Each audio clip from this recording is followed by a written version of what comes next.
I'm here with Congressman Jack Kingston, who with another overwhelming victory. I mean, what do you have to say to the people of Chatham County and your entire district who really came through for you again this time? Well, I appreciate the confidence that they put in me, and I realize there's also a charge with it that we've got to get a lot of things done. We have a war going on that needs some sort of conclusion or change in direction. We have a huge debt crisis. We have a president who's just reelected after running up the national debt $7 trillion, and so to come to try to figure out what that means in terms of the results of the election, that's going to be a challenge. And then certainly we've got an economy where 23 million people are working for work and looking for work, and so we've got to come together, and I think it's going to be difficult to do, but then again, you know, that's what leadership's about, is to take on the difficult, and I look forward to the challenge. What about that? You're talking about crossing the aisle so many times and how important that is.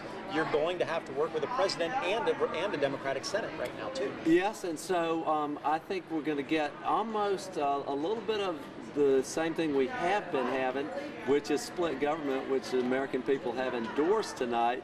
Yet, having said that, I still think it's very important for us to put party aside tomorrow morning and do what's best for the country. And we have got to get the debt under control. For every dollar we spend, 42 cents is borrowed, most of it's from China. We've got to do something about that. And certainly with 23 million people looking for work, we've got to figure out a way to stop passing job-killing regulations and let the private sector do its own thing in terms of job creation. So I think somewhere out there, when the dust settles tomorrow, we've got to have cooler minds prevail and come up with some solutions. What about that? You've been taking a long look at a lot of your Congress, compatriots over here. Some of them didn't do nearly as well, and some of them actually took it on the chin and lost this time around, who were in there for a long time. Yes, and it's interesting that the House, it looks like the balance is going to stay about the same in Republican hands.